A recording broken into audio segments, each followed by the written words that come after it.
Hello everyone, welcome to today's video. आप सभी का स्वागत है आज के वीडियो में। आई होप आप सब बहुत अच्छे होंगे। और दोस्तों, आज के वीडियो में हम पढ़ेंगे आर्टिकल 72 के बारे में। कल की वीडियो में हमने 71 तक आर्टिकल को फिनिश किया था और ये हम पढ़ रहे हैं यहाँ पे पॉलिटी। पॉलिटी में हमारा पार्ट 5 चल रहा है जहाँ पे हम यूनियन एग्जीक्यूटिव के बारे में पढ़ रहे हैं। तो 71 तक हमने फिनिश किया था। आज से हम बात करेंगे आर्टिकल 72 के बारे में। 72 क्या कहता है? ये कहता है कि प्रेसिडेंट की पावर क्या क्या होंगी। अगर हम बात करते हैं कि जो प्रेसिडेंट हैं उनकी क्षमा शक्तियाँ जो हैं, क्षमा करने की जो शक्तियाँ हैं वो कौन कौन सी होती हैं, तो उनके बारे में आज हम डिस्कस करेंगे।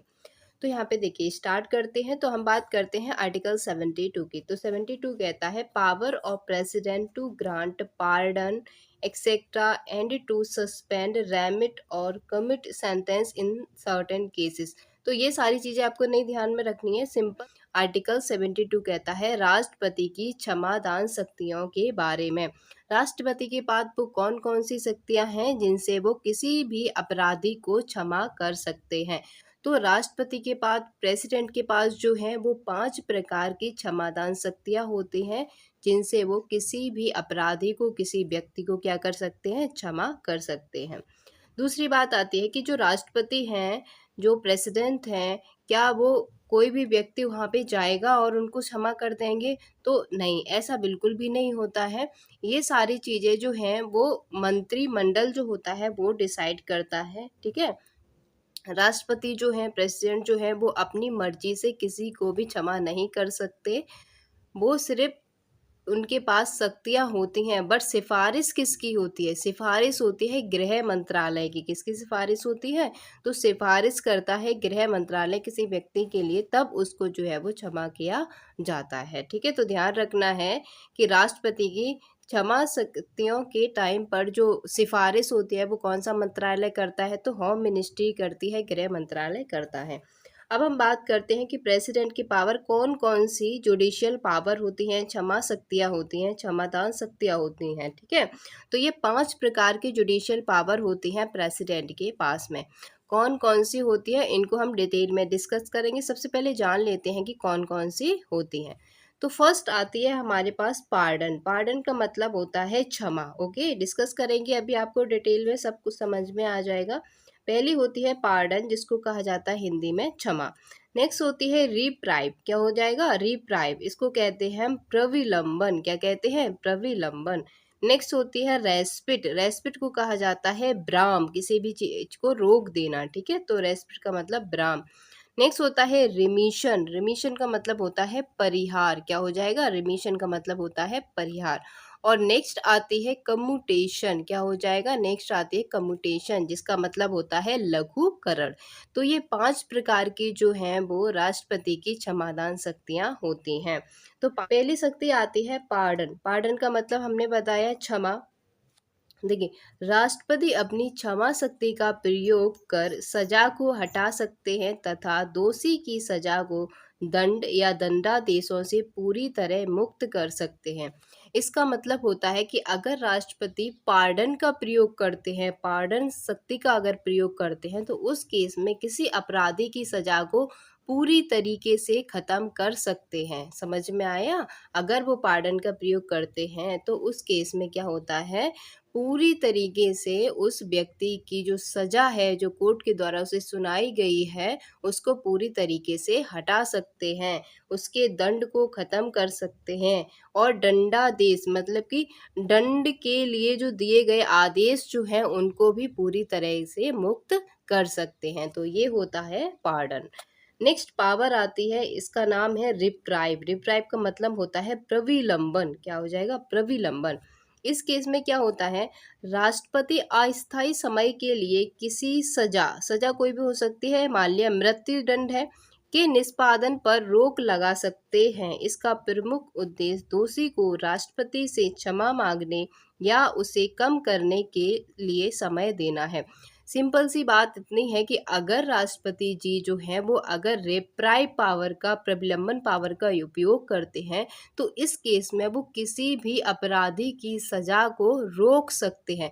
रोक सकते, जैसे कि अगर किसी को मृत्यु दंड होने वाला है, किसी को फांसी की सजा होने वाली है, तो उसको सजा तो मिलेगी, वो राष्ट्रपति जी से रिक्वेस्ट करेगा कि हमें क्या कर दें, वो क्षमा कर दें।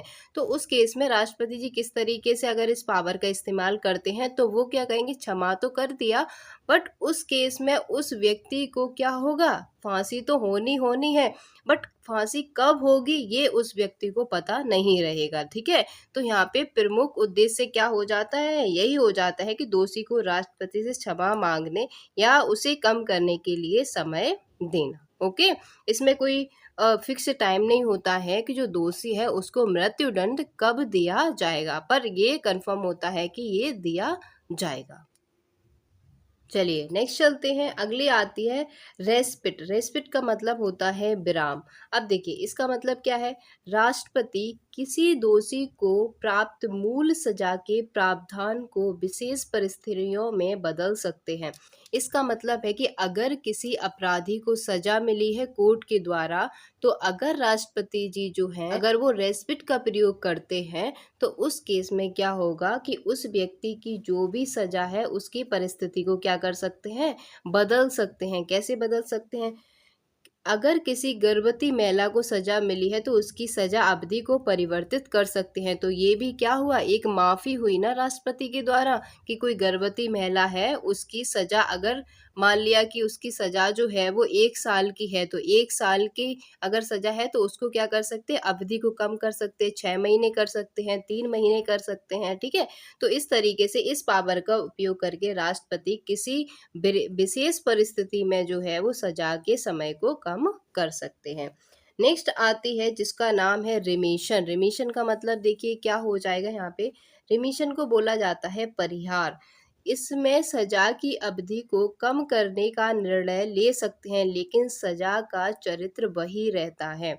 इसका मतलब क्या हुआ कि सजा की अवधि कम की जा सकती है पर चरित्र वही रहेगा। सजा जो आपको दी गई है वो सजा वही रहेगी। कैसे, अगर 2 साल का कठोर कारावास किसी को दिया जाता है, तो उसको 1 साल के कठोर कारावास में बदला जा सकता है। समझ में आया, लेकिन जो कारावास रहेगा वो कैसा रहेगा, कठोर का कठोर ही रहेगा, सिर्फ इसकी अवधि बदली जाएगी और जो सजा है उसका चरित्र नहीं बदला जाएगा। नेक्स्ट आता है कम्यूटेशन। कम्यूटेशन देखिए, कम्यूटेशन का मतलब होता है लघुकरण। लघुकरण में क्या होता है, इसमें राष्ट्रपति दंड के स्वरूप में बदलाव कर सकते हैं। कैसे, अगर किसी अपराधी को कोर्ट द्वारा मृत्युदंड की सजा दी गई है तो उसे आजीवन कारावास में बदला जा सकता है।